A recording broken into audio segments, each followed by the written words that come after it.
La paz de Dios con ustedes, hermanos y hermanas. Soy Dunia Molina y estamos en meditación. El tema del día de hoy, vivir el kénosis. Mira qué interesante esta palabra. Quizás es nueva para nosotros o muy pocas veces la hemos escuchado, pero se la defino así. En la teología cristiana, kénosis es el vaciamiento de la propia voluntad para llegar a ser completamente receptivo a la voluntad de Dios. Es el despojo total de mi ser para llenarme de la presencia de Dios. Es despojarme de mi propia voluntad, de mi yo, y hacer o llenarme de la voluntad de Dios. Y vea lo que dice San Pablo a los colosenses para respaldar esta palabra. Colosenses 3. En el capítulo 3, versículo del 9 al 12, vamos a compartir. Dice la palabra de Dios: no mintáis unos a otros, despojaos del hombre viejo con sus obras y revestíos del hombre nuevo, que se va renovando hasta alcanzar un conocimiento perfecto según la imagen de su Creador. Verso 12. Revestíos pues como elegidos de Dios, santos y amados, con entrañas de misericordia, de bondad, de humildad, mansedumbre y paciencia. Palabra de Dios, te alabamos, Señor. Qué interesante entonces lo que San Pablo extiende, digamos, esta palabra. Lo que es el despojo de mí mismo, lo que es la entrega total o lo que es un hombre nuevo, dice San Pablo, despojarse del hombre viejo, de esa criatura vieja y revestido de un hombre nuevo, una vestidura nueva, una vestidura santa, una vestidura a imagen de Dios, a imagen de tu Creador, que es, dice, humildad, paciencia, mansedumbre. Mire, todos esos que son frutos del Espíritu que al final lo veremos. Entonces, eso es el kénosis, un despojo total de mí, un vaciamiento de mi ser para poderme llenarme de la presencia de Dios. Y es que no puede haber algo hermoso, divino, algo de parte de Dios sin que haya un espacio. Es decir, no podemos decir nosotros, ahí hay un lugar, un pequeño lugar en mi corazón para Dios. Ahí hay un lugarcito que ocupa a Dios en mi alma, ahí en mi cuerpo, ahí en un rinconcito tengo a Dios. No es así, no se vale así. Tenemos que despojarnos totalmente para que el Espíritu, para que la presencia misma de Dios fluya en nosotros, entre en nosotros, habite en nosotros.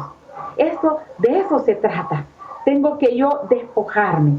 Y te tengo 3 aspectos importantes que lo vamos a encontrar en estos versículos que acabamos de compartir. Por ejemplo, número 1, este concepto importante, aceptar la voluntad de Dios. Si ahondamos en esto, aceptar la voluntad de Dios, sé que es muy difícil, pero no imposible. Sé que te va a costar mucho, como me cuesta a mí. Cuesta hacer la voluntad y aceptar la voluntad de Dios.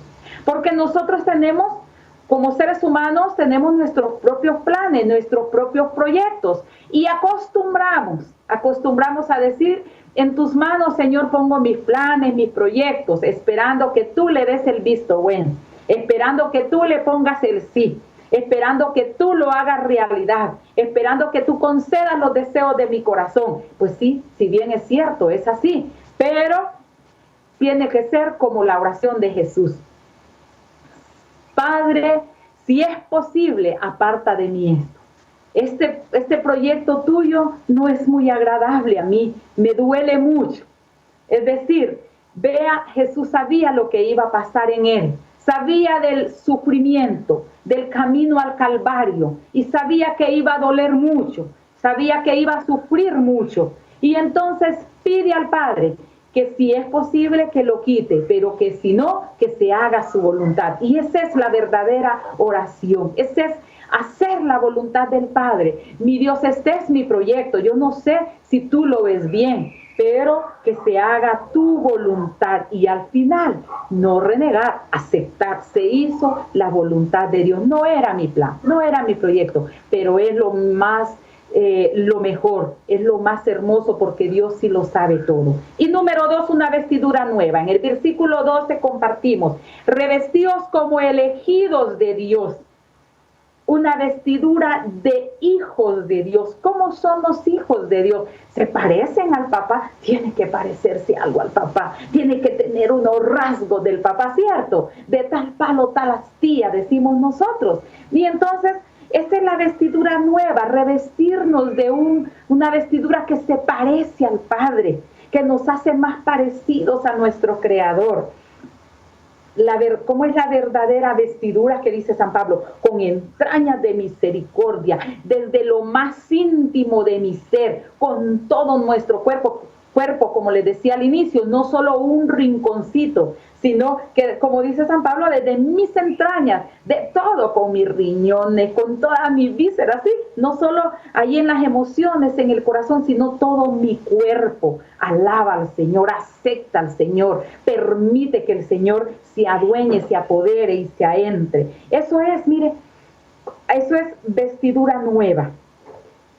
Todo mi ser, toda mi alma, todos mis sentimientos, eso se reviste de la bondad, de la humildad, de la mansedumbre y de la paciencia, dice San Pablo. Y por último, número 3, la llenura del Espíritu Santo.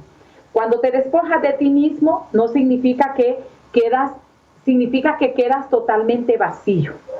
Y esto también en uno de los evangelios nos cuenta que Dios viene, nos limpia, nos quita espíritus malos y salen de nuestro cuerpo, pero sucede que andan vagando por ahí, por el mundo, por afuera, y regresan a tocar esa puerta de donde salieron. Y si la encuentra vacía, dice que no solo viene un solo mal espíritu que fue sacado de ti, sino que trae 7 más, 7 espíritus más, 7 demonios más. Entonces, ¿qué significa? Me vacío para que Jesús me llene, para que Dios me llene a través de ese Espíritu Santo. Y entonces, ese punto grande, me encanta hablar del Espíritu Santo, esa llenura del Espíritu Santo, que significa que que tienes que formatearte, que tienes que desaparecer ese hombre viejo, esos pensamientos viejos, esos pensamientos negativos, esa mente de esa criatura vieja viene y debe ser borrada totalmente, debe ser cambiada totalmente. ¿Para qué? ¿Para dejarla vacía? No, para llenarla del Espíritu Santo. Es decir, formateas tu computadora, tu celular. ¿Por qué? Porque lo que tienes ahí ya no te sirve, no lo usas. Es más, trae virus, entonces lo quitas totalmente y vienes a llenarlo de algo que te importa, que te va a servir. Ese es el Espíritu Santo. Te viene a llenar de lo que hoy usted necesita, de lo que yo necesito. Y el Espíritu en mí nos hace criaturas nuevas. Y una buena noticia, por último, no se vende en ninguna tienda el Espíritu Santo, aunque ya están abiertas todas. El Espíritu Santo es gratuito y se pide con la oración que el Señor nos enseñó, es decir, para cada día. Así como el Padre nuestro, como el pan nuestro, que es para cada día, así el Espíritu Santo se pide para cada día. No podemos vivir con la unción de la misa del domingo, de la asamblea anterior, de la oración de la semana pasada del grupo, sino que diariamente pedir esa unción del Espíritu Santo, que todo se renueve en nosotros, que haga de nosotros unas nuevas criaturas en el Señor. Ánimo, hermanos, ánimo, Dios les ama. Bendiciones.